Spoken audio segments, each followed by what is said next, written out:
You said at the Oxford Union, this is the woke idea that feelings matter more than truth. In other words, the limits of free speech are once it offends someone, we have to pull it back, or that's historically that's not really made much sense, but suddenly we've arrived at this point. So it's just, what do you make of that? That Western civilization has come to a point where you have people saying feelings matter more than truth. Whether they even believe in truth, I don't know. Yeah, I think we shouldn't over-idealize the past. There were very long periods of time in the history of the West when certain people weren't allowed to say certain things. True. There were we had blasphemy laws in this country until like 20 years ago, right? So, one of the reasons I find myself in a very weird position, Eric, is that I came into being in this conversation from a position of, at that time, being a stand-up comedian, whose heroes as a young man were people like George Carlin and Bill Hicks.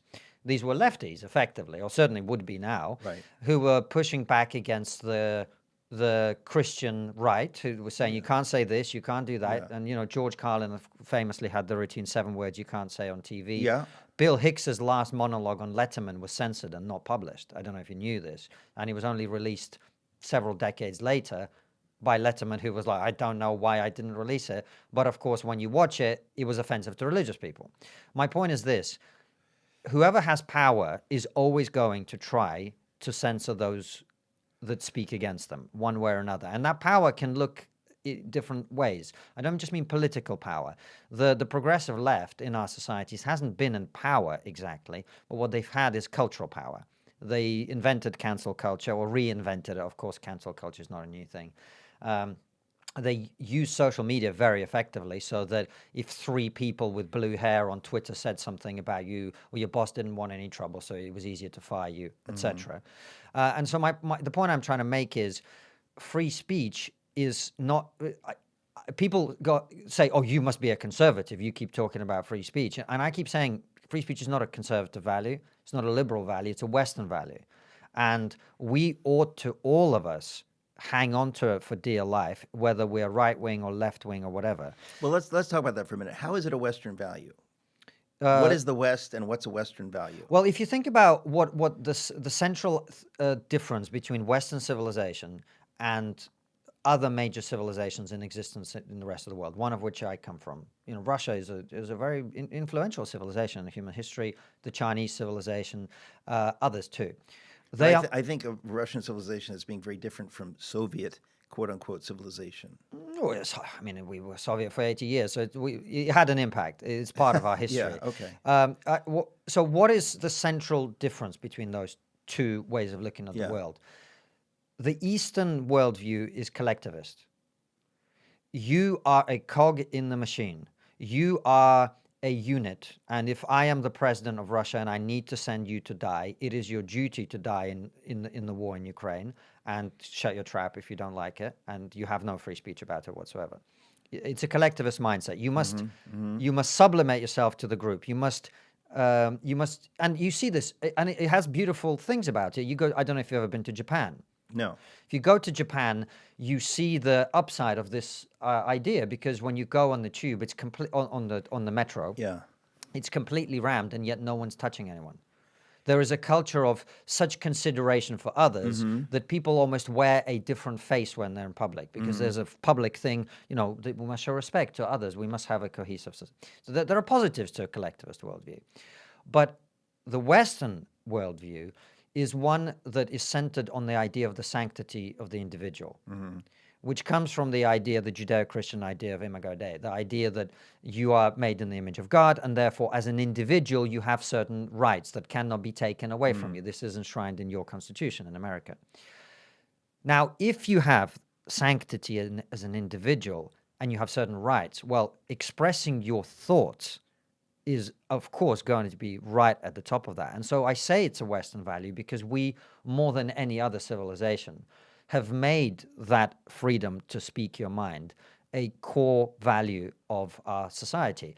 But what happens, and this is my point, is every now and again you get a wave of authoritarians, and they're going to look different to each generation, who come along and say, ooh, I can press this button and get you thrown in Twitter prison or in real prison or in this or that. And of course, power is very seductive to those people. So it is a Western value, but each generation is going to face a challenge when it comes to that, and it's going to look different for every generation, which is why the value must be preserved rather than thinking about it as the left is like this and the right is like that. That's not going to last. I mean, I guess it's one thing to call it a Western value, which of course it is, free speech and the sanctity of the individual. But I always want to ask the bigger question, is it true? Is it right? Or is it just different? Because if it's just different, then you can see how some people say, well, I don't like it. I want to go to the collectivist view, or I want the state to have more power than the individual. Great. I'll fund your ticket to North Korea. That's what you want. This is not the society in which you're going to get that. That's not what this society is for. It's not what it's built on. And we don't want you here. If you want to live in a collectivist society where I have to do what you say because there's more of you, that's not the society that we signed up for. Well, but you understand these people want to change the West into that kind of a world. That's fine, and we're going to argue very strongly against them, and we're going to win, because what they're trying to do is to change our society. What we're trying to do is to grow our society on the foundations that our ancestors have passed on to us, which we know work. Well, see, I certainly don't disagree with you. But you say, which we know that works. We know that works.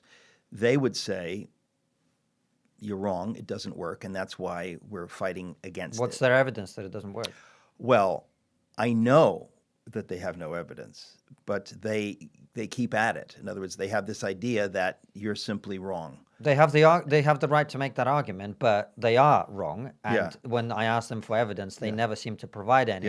They and it's can't. not very difficult to provide evidence to support what I'm saying, which is that if you look at the world and you see millions of people risking their lives every year to come to our societies, on small boats in our country, through the Rio Grande in your country, across the Timor Sea in Australia, where I was last year, and no one's going the other way, maybe there's something in that. Maybe we can say, actually, this seems to be making some kind of factually based point about what human beings seem to prefer.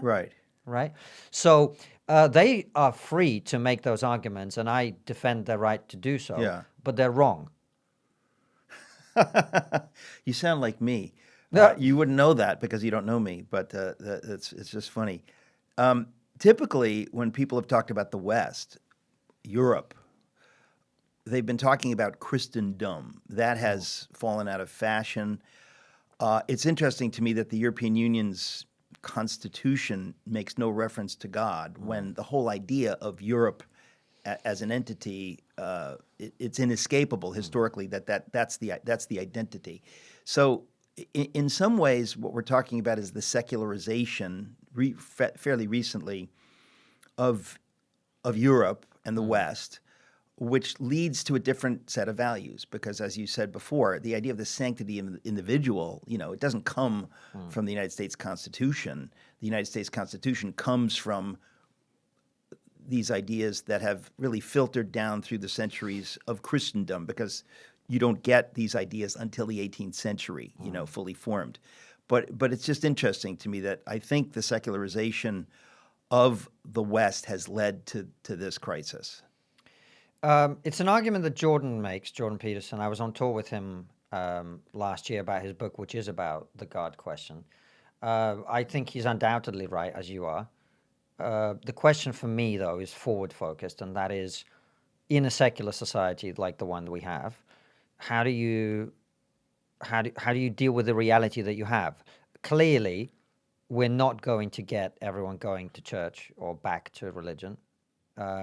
Now, that doesn't mean that some people won't see that as the path for them, and I think that's great. I'm someone who is I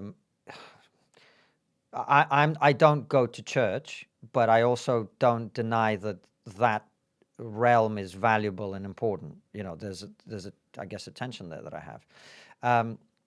But my question that I feel from that position is, what do we do?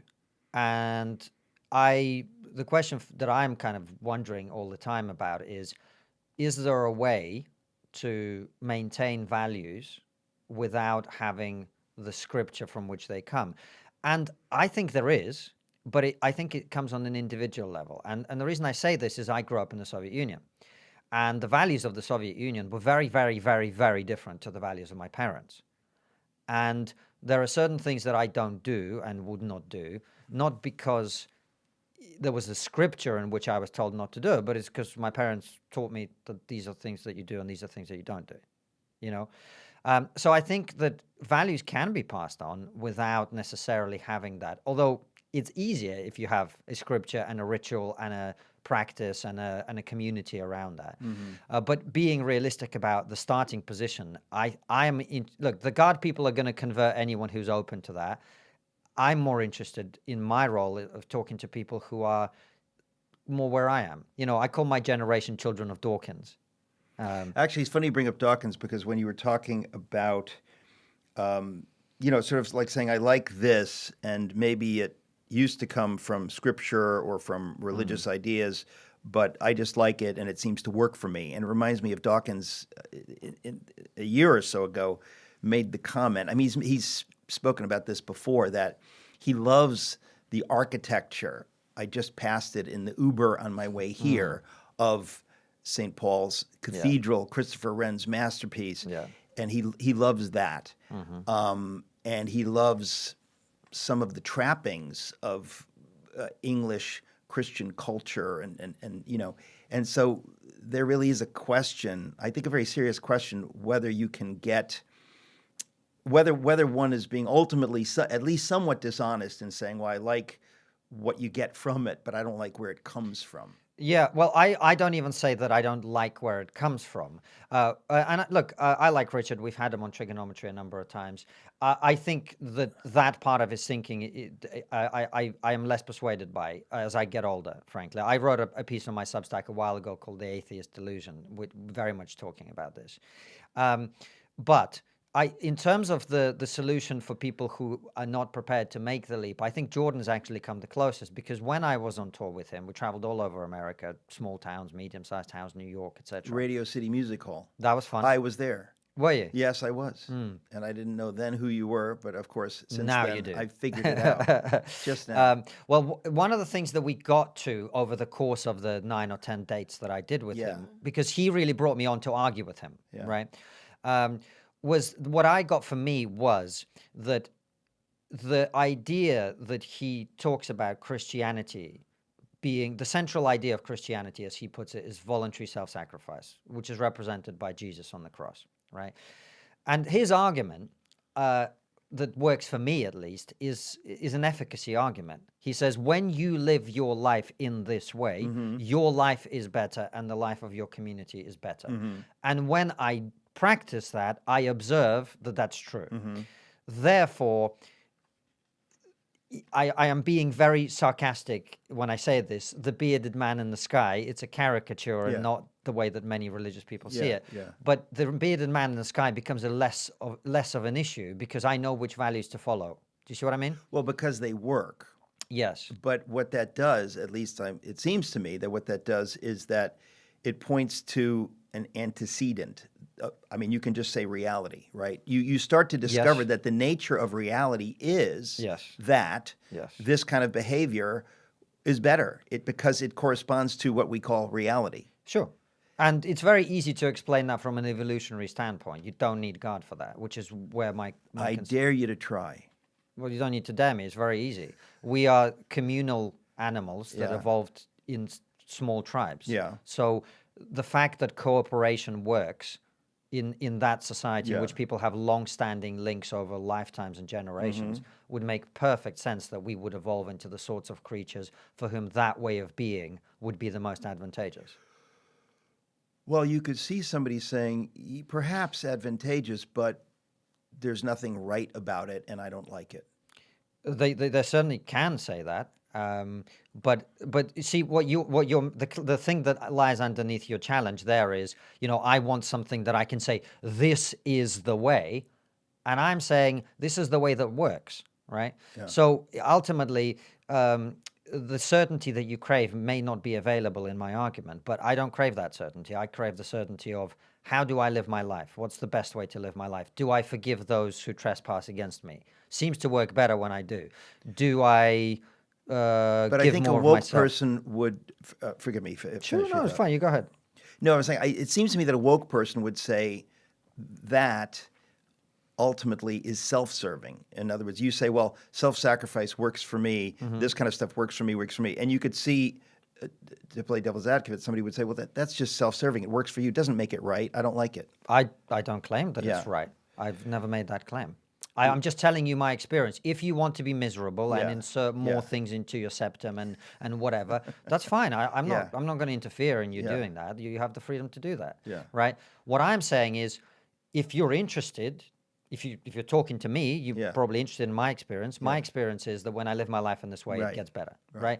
If that's enough for you to try it out, brilliant. Yeah. If you want to go back and dye your hair another color, Yeah. do it. Yeah. There's no problem with that. Yeah.